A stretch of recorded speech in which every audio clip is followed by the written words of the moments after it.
Innal hamdalillah nahmaduhu wa nasta'inuhu wa nastaghfiruh wa na'udzu billahi min shururi anfusina wa min sayyiati a'malina. May yahdihillahu fala mudhillalah wa may yudlil fala hadiyalah. Ashhadu an la ilaha illallah wahdahu la syarikalah wa ashhadu anna Muhammadan abduhu wa rasuluh wa safiyyuhu min khalqihi wa khaliluh allazi addal amanah wa ballaghar risalah wa nasahal ummah wa kashafallahu bihil ummah wa jahada fillahi haqqa jihadih hatta atahul yaqin. Allahumma salli wa sallim wa zid wa an'im wa barik wa karrim ala sayyidina Muhammad wa ala alihi wa ashabihi ajma'in. Amma ba'du fa ya ibadallah, usikum wa nafsi bi taqwallahi wa ta'atihi la'allakum tuflihun. Ittaqullaha haqqa tuqatih wa la tamutunna illa wa antum muslimun. Qala Allah Ta'ala fi kitabihil karim wa huwa asdaqul qailin. A'udzu billahi minasy syaithanir rajim. Bismillahirrahmanirrahim. Ya ayyuhallazina amanu udkhulu fis silmi kaffah wa la tattabi'u khutuwatis syaitan innahu lakum aduwwum mubin. Shadaqallahul azim. Wahai orang-orang yang beriman, masuklah kamu kepada Islam secara totalitas, secara keseluruhan. Jangan kamu mengikuti langkah-langkah syaitan. Sesungguhnya syaitan itu adalah musuh yang nyata bagimu. Maha benar Allah yang maha agung dengan segala firman-Nya. Quran surah Al-Baqarah ayat yang ke-208. Ma'asyiral muslimin, jamaah Jumat rahimani wa rahimakumullah. Bersyukur kita kepada Allah dengan mengucapkan alhamdulillahi rabbil alamin atas segala nikmat dan karunia yang masih diberikan oleh Allah Subhanahu wa taala kepada kita. Hingga pada siang yang berbahagia ini, di tempat yang mulia ini, dan juga pada hari yang mulia ini, Allah masih memperkenankan kita untuk senantiasa menambah nilai kebajikan dan kebaikan dalam hidup kita, untuk meningkatkan iman dan takwa kepada Allah Subhanahu wa taala. Berharap dan berdoa kita kepada Allah, mudah-mudahan semua ibadah yang telah kita lakukan, yang sedang kita kerjakan, maupun yang akan kita laksanakan, diterima sebagai amalan soleh di sisi Allah dan dibalasi dengan balasan yang berlipat ganda. Amin ya rabbal alamin. Salawat dan salam kepada Rasulullah Muhammad sallallahu alaihi wasallam dengan mengucapkan Allahumma salli ala sayyidina Muhammad wa ala ali sayyidina Muhammad. Khatib juga tidak lupa untuk senantiasa mengajak diri khatib khususnya dan kaum muslimin umumnya. Mari sama-sama kita tingkatkan iman dan takwa kita kepada Allah Subhanahu wa taala. Bagaimana caranya? Tentu dengan mengerjakan semua yang diperintahkan oleh Allah dan meninggalkan semua yang dilarang oleh Allah Subhanahu wa taala. Hadirin jamaah Jumat yang dimuliakan oleh Allah Subhanahu wa taala. Tema khutbah kita pada kesempatan yang berbahagia ini adalah sebuah hadis Nabi sallallahu alaihi wasallam yang diriwayatkan oleh Imam Ahmad yang menjelaskan tentang jaminan surga bagi yang melakukan 6 hal. Kata Nabi sallallahu alaihi wasallam, "Itmanu li sittan min anfusikum atmanu lakumul jannah." Jaminlah 6 hal untukku dari diri kalian, kata Nabi, maka aku akan menjamin untuk kalian semuanya surganya Allah Subhanahu wa taala. Yang pertama kata Nabi adalah usduqu iza haddastum. Jujurlah jika kalian berbicara. Nabi SAW adalah manusia yang diberikan keutamaan-keutamaan oleh Allah Subhanahu wa taala. Dan keutamaan Rasulullah diantaranya adalah apa yang beliau katakan, apa yang beliau sampaikan, semuanya tak lepas dari wahyu Allah. Maka Allah katakan di dalam Al-Quran, wa ma yantiqu 'anil hawa in huwa illa wahyu yuha. Tak ada yang diucapkan oleh Muhammad itu, kata Allah, melainkan semuanya adalah wahyu yang telah diwahyukan kepadanya. Maka hadis ini menjelaskan kepada kita, ingin mendapat jaminan dari Rasulullah berupa surganya Allah Subhanahu wa taala, langkah yang pertama yang harus kita lakukan adalah kita harus jujur dalam setiap pembicaraan yang kita lontarkan. Banyak hari ini ma'asyiral muslimin, apalagi dengan kemajuan teknologi, orang dengan mudah, dengan gampang berbohong. Dan satu kali berbohong maka akan ditutupi oleh kebohongan-kebohongan yang lain. Satu kali hatinya sudah keruh maka akan ditutupi dengan keruh-keruh yang lain. Maka oleh karena itu Nabi melarang kita agar meninggalkan perbuatan bohong. Dalam sebuah hadisnya Nabi SAW mengatakan, kalian harus selalu berlaku bisidqi, benar. Fa innas sidqa yahdi ilal bir. Karena kebenaran, kejujuran membawa kepada kebaikan.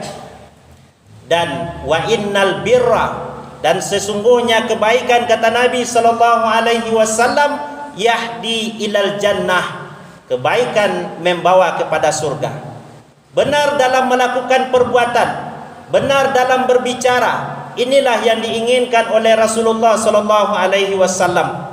Sebab lisan ini ma'asyiral muslimin, begitu gampang dia berbohong, dia berdusta, dia mengatakan sesuatu yang tidak diperbuatnya, dia memperbuat sesuatu yang tidak sesuai dengan perkataannya. Maka yang terbaik, kata Nabi SAW, adalah ketika kita berbicara dan perbicaraan kita itu tidak mengandung zikrullah di dalamnya, lebih baik kita diam. Man kana yu'minu billahi wal yaumil akhir, barang siapa yang mengaku beriman kepada Allah, beriman kepada hari akhir, falyakul khairan aw liyasmut, hendaklah dia berkata yang benar.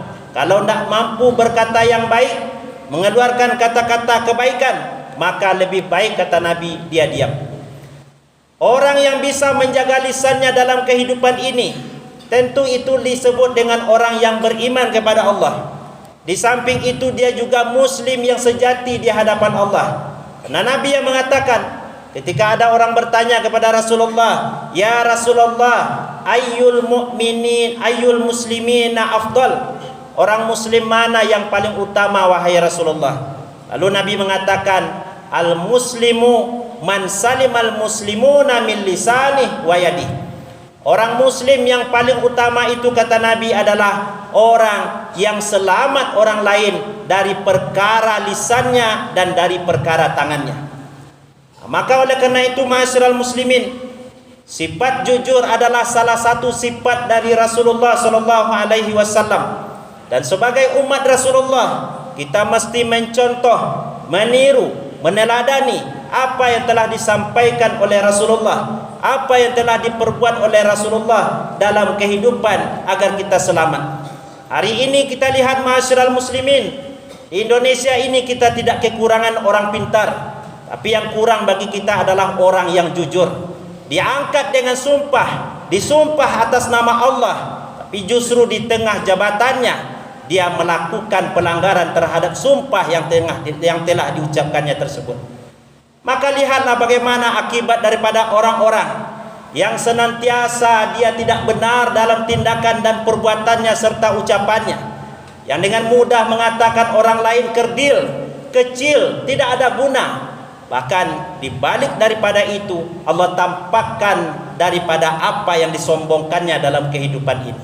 Maka ini sebagai orang beriman harus kita jaga. Kita mesti benar, kita mesti jujur dalam setiap perbuatan dan tindakan yang kita lakukan. Yang kedua, ma'asyiral muslimin, wa aufu iza wa'adtum, tepatilah janjimu. Jadi kalau kita berjanji dengan orang lain, maka kita harus menepati. Orang yang tidak menepati janji, maka ini disebut dengan orang munafik.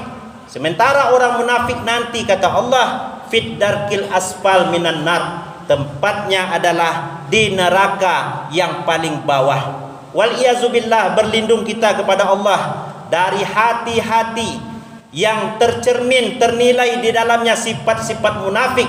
Kenapa demikian? Karena Rasulullah mengatakan bahwa yang mendapatkan jaminan dari Allah berupa surga Allah adalah orang yang bisa menepati janjinya. Yang ketiga, ma'asyiral muslimin, kata Nabi, wa'addu iza tumintum, tunaikanlah amanah. Jadi kalau kita diberikan amanah, maka kita mesti menunaikannya dengan baik. Dan setiap kita ini adalah pemegang amanah. Dulu Allah tawarkan kepada langit dan bumi serta gunung, fa'abaina ayyahmilnaha, mereka enggan untuk memikul amanah. Lalu amanah itu dipikul oleh manusia. Allah katakan, zaluman jahula, manusia itu adalah zalim, lagi amat bodoh. Betapa kerdilnya kita manusia ini, apalagi kalau kita sudah melanggar yang diatur dan telah ditetapkan oleh Allah Subhanahu wa ta'ala. Setiap kita ini punya amanah. Siapapun kita, termasuk kita mempunyai amanah yang mesti kita jaga dengan nilai-nilai dalam agama Islam yang telah diberikan oleh Allah kepada kita.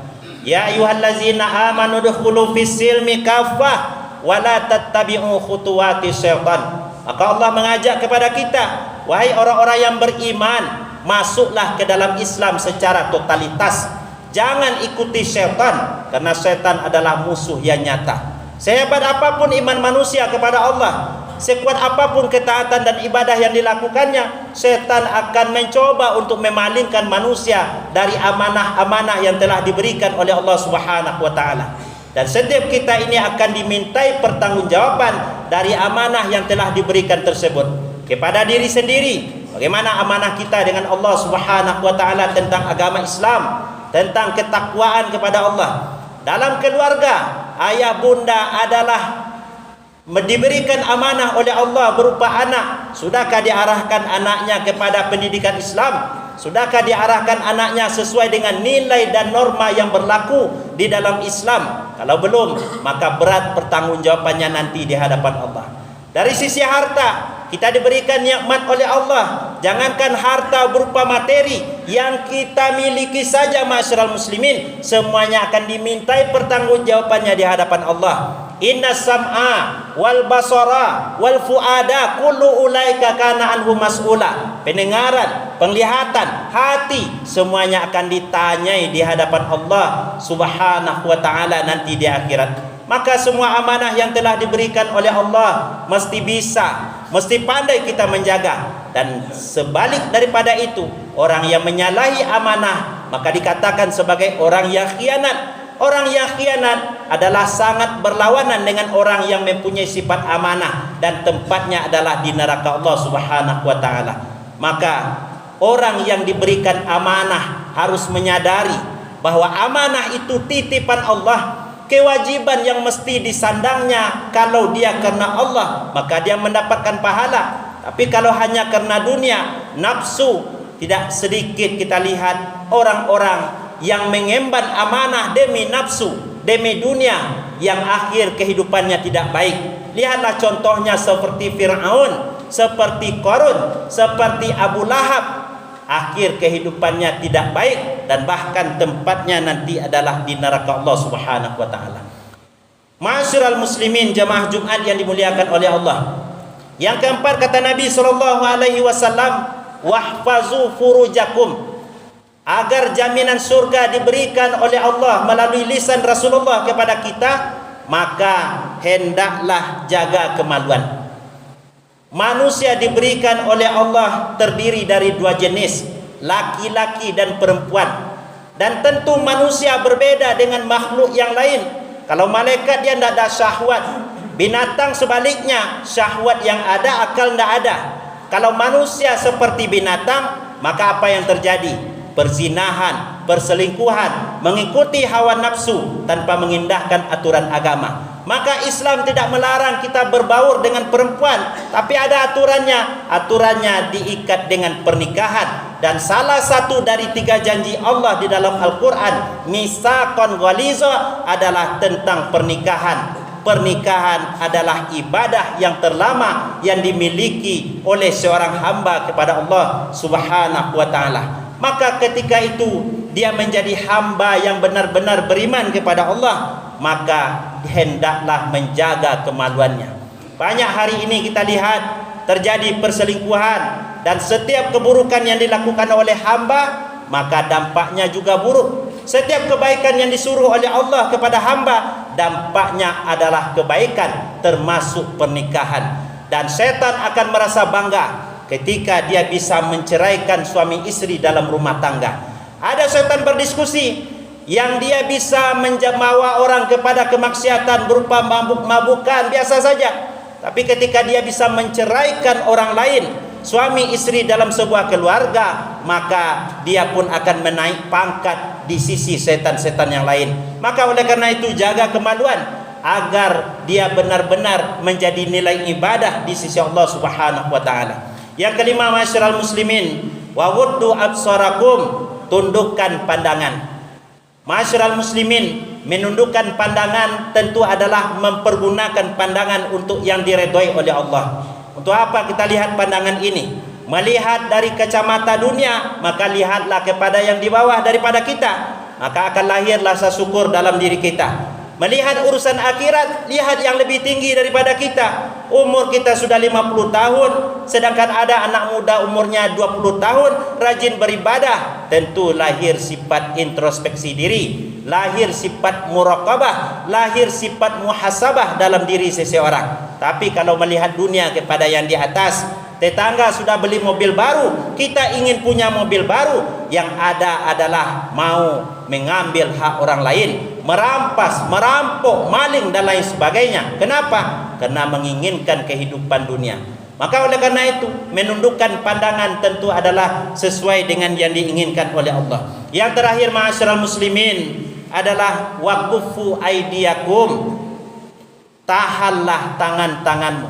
Maknanya adalah jangan berlaku zalim kepada orang lain. Ketika seseorang melakukan kezaliman, ketika dia melakukan tindak yang tidak baik kepada orang lain, sebelum mendapatkan kebaikan di dunia dari orang yang dizalimi tersebut, maka pertanggungjawabannya nanti di akhirat berat. Fayuqta hasanatuhu min hasanati, kebaikan-kebaikan yang kita lakukan akan diberikan kepada siapa yang kita zalimi. Kapan itu terjadi? Nanti di akhirat. Justru orang yang begitu banyak beramal tapi suka memakan hak orang lain, suka memukul orang lain, suka mencela orang lain, dia rajin beribadah, nanti ibadahnya ditukar dengan keburukan yang dilakukan oleh orang lain. Waliyazubillah, berlindung kita kepada Allah dari yang demikian. Mudah-mudahan 6 hal ini mampu menjadikan diri kita menjadi hamba yang terbaik di sisi Allah Subhanahu wa ta'ala. Yang pertama, kita harus jujur dalam bicara. Yang kedua, tepatilah janji kalau kita sudah berjanji. Yang ketiga, tunaikan amanah-amanah yang telah kita emban. Yang keempat, jaga kemaluan. Yang kelima, tundukkan pandangan kepada yang baik-baik. Yang keenam, tahan tangan, jangan sampai menzalimi orang lain. Fa'tabiru ya ulil absar la'allakum turhamun.